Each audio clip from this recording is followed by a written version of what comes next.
Welcome back to the shop, friends. So as you saw last night, I unloaded this sandblasting cabinet behind me. I just picked it up. It's a used unit, it's a Harbor Freight unit, but that's okay. I think it'll work perfect for what we need to use it for. So with that, let's go ahead, let's get it set up, and then I don't know, we'll test it out on something. Okay, so before we can use this sandblasting cabinet, there's a few things that we have to do. Well, we have to set it up, but there's a few precautionary things we need to do from what I understand. Now, I've never used a cabinet before or a sandblaster, so this is all new to me. But what we're gonna need is we're gonna need a shop vac, which I don't have one, so this is gonna be good for me. I picked this up from Home Depot.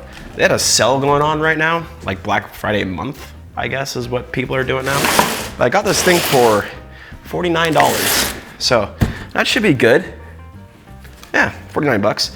And then what we got here, we have well, it's just a Cyclone that goes on a bucket basically. And well, we'll open it up and I'll tell you my thoughts on all of this and why we need it. So why did I get a shop vac? From my understanding, when you're using a sandblasting cabinet like this, you need to pull some sort of vacuum on it in order to, well, keep it clear so you can see inside there, but just not only so you can see. I guess sandblasting creates a lot of dust, hence the cabinet. But the trick with the cabinet is you need like a vacuum or something to pull the dust that's in the air out. One, so you don't breathe it, and two, so you can see. So we're gonna use this big shop vac. And for $49, honestly, 50 bucks, I don't think you can really go wrong. It looks like this shop vac comes with some assembly required. Probably going to have to screw it together. Yep, I see screws in here. No matter. We'll get all of this put together.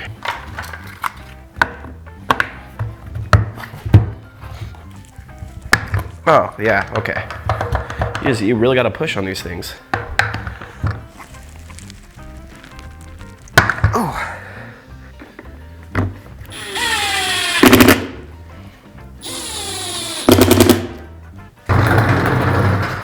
Now the next part of this is the Cyclone. So we have the vacuum that's gonna pull suction on the cabinet, keep the dirt out of the air, which is gonna keep it out of our lungs. And then also it's gonna keep the cabinet clear so that we can actually see what we're doing. However, the problem with doing that is, from what I understand, you will ruin a vacuum pretty quick, or you will plug your vacuum up with the amount of sand in the air, right? Because it can potentially be a lot. So what this is supposed to do is this is supposed to create a cyclone in a bucket so that it keeps the dirt out of your vacuum basically. It just spins the air around so the dirt falls, and then the clean air can go right to your vacuum, your shop vac, and all the dirt and everything get trapped in here. It's supposed to work for many things. Mainly, I noticed that people use it in like wood shops that have these hooked up to like tools, but I thought this would work perfect for, wow, that fits pretty nice. That's pretty clean. I thought this would work perfect for that machine, and honestly, I don't really need this for too much else. So I thought I probably could just slip this under there and leave it under there, just connected to the cabinet permanently. All right, let's get this all connected. I'm hoping that this hose is gonna be long. Yeah, it'll be long enough. All right, let's see now. Am I gonna be able to get this connected here? Am I gonna have to use an adapter? Let's see, oh, no, perfect. Fits right inside. And I think I'm gonna actually spin this around like that. Yeah, like that. That looks nice, right? I think. For the shop vac, I'm hoping that just the main hose goes right over the top. And it does. That's pretty nice. But honestly, let's just test this. Does this even work here? Oh no, that doesn't work there. Works that way though. So it could be. Oh, we could, you know what? I think I'm gonna leave it like that actually, because that might be easier to come in and just plug it, and then the shop vac can sit over to the side. I don't have to come in from the top and plug it down. Not hard, but I think it's less stress on the hose if I do it this way. Now, what we should be able to do is plug this in and turn it on and pull a vacuum through that cabinet. So let's check everything to make sure that works.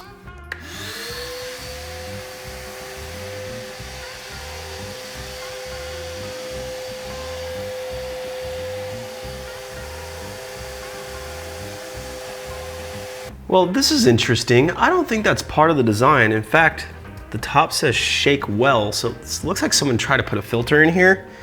I'm hoping we can break that out.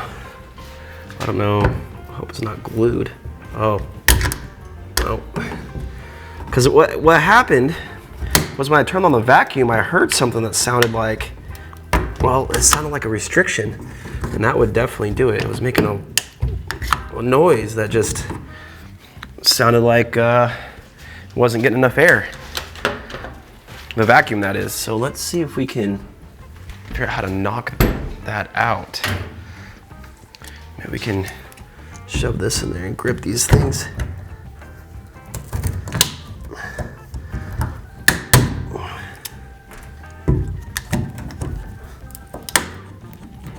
I hope that's what it is anyway, because it definitely doesn't look manufactured by Harbor Freight.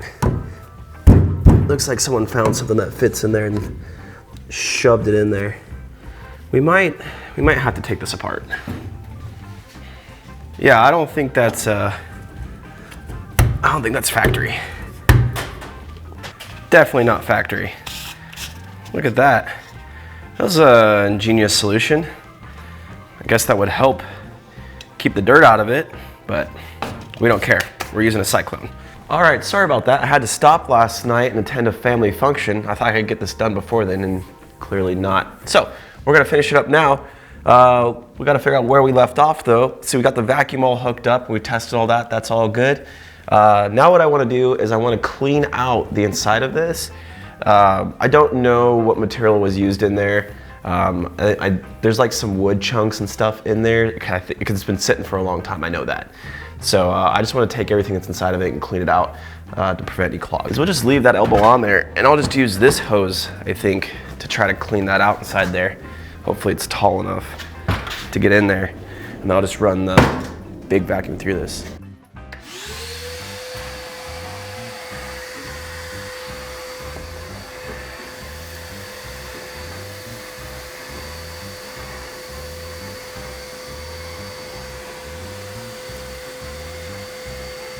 Now that we have that all cleaned out, let's go ahead and open this guy, drain everything else. Now, admittedly, I only know so much about this stuff, but apparently the foam gasket that goes around the inside of this thing leaks really bad when you use the cabinet. So the fix for that is to put some kind of caulk. This is just what I have on hand, but you're supposed to put something down all over all these edges. So while I have it clean in here, it's the only thing I really came across that's an issue. I'm just gonna fix it. And that was the purpose for cleaning it. So let's just put a nice bead of caulk. Okay, well, this came with a box full of media that seems to be pretty good. I don't see any large chunks of anything in there, so we're just gonna scoop some of this in here now.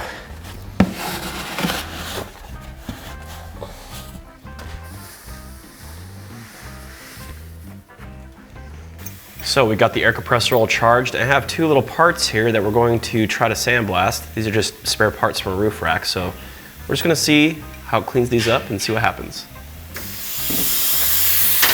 Looks like I do have a little bit of an air leak on this hose, so I'll have to fix that, but should work for testing.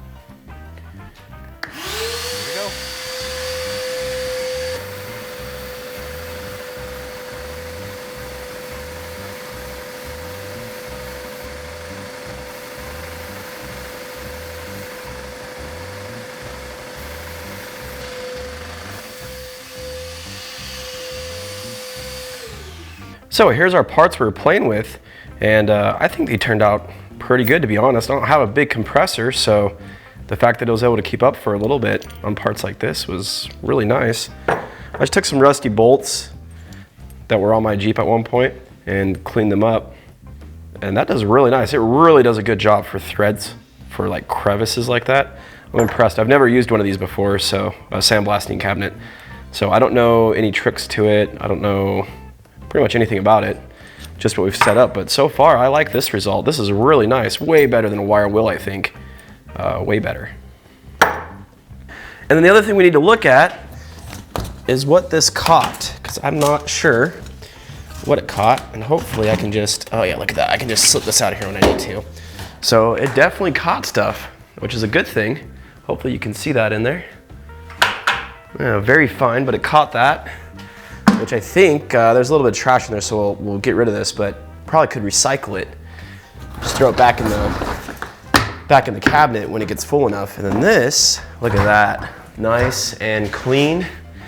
I mean, it's got some very fine dust in it, if you guys can see in there. It's not some fine stuff, but that is very clean. So really, that dust stopper works really well.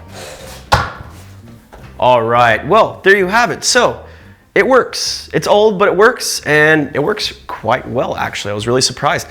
Even the little parts that I did, the few little parts, the bolts and the little mount for my roof rack came out really clean and nice. I could see, like, for carburetor work and cleaning up bolts, cleaning up control arms maybe, drive shafts, stuff like that. Well, smaller parts of drive shafts, maybe yokes. But I could see putting a lot of parts in here and cleaning them up and how it'd be really good to save a part that might be too rusty otherwise.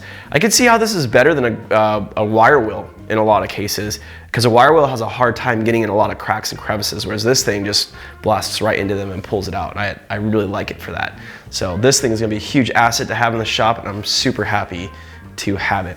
Now it does have a few little issues. It's not perfect. You saw me caulk the edges. I saw that online on one of the things you should do, saying that the rubber gasket, or the foam gasket, I think, that puts this thing together was not very good. I'm glad I did that because I could totally see how that would be the case. Nothing came out, which is good. I don't see how you'd run this without a vacuum, honestly, and the Cyclone, unless you want to destroy vacuums a lot, because I could see that destroying your shop vacs really quickly. So I think that's almost a must with these things. The other issues that it has is it's got a leak in the air line. It's coming between the line and the barb fitting, the air supply line on the actual gun inside there. I think that's just a combination of probably an old hose. The hose feels pretty good, but also just bad barb fittings. I don't think Harbor Freight has the best barb fittings, to be honest. So we're gonna go ahead and switch those out. The other thing I noticed is that the gun surges quite a bit when you're using it, when the blast media is coming out. I think that's the pickup tube in there. I think something's going on in there. I don't know if it's dirty or clogged a little bit, or if it's a poor design and we can fix it. But I'll look online and figure that out, and if there's a fix for it, we'll go and do a video on that and fix that together and see if it makes a difference, because that'd be really cool. So those are the only things I see wrong with it that really need any kind of adjustment. If you guys know anything or have any cool ideas for this or any cool modifications, let me know and we'll do them together on a video. I'd really like to make this thing awesome. If the modifications are inexpensive, that would help too, because this cabin's not terribly expensive, so we don't want to pour tons of money into it for modifications. But if we can make it slightly better than it already is, that'd be pretty cool. So with that, guys, I think it's time to end the video. I want to go in and shower and sit down. Moving this sand and stuff around is heavy and I'm tired. So with that, thank you for watching. I really appreciate it. Hit like if you like the video, subscribe if you like what's going on the channel. Thank you so much for watching, and we'll see you in the next video.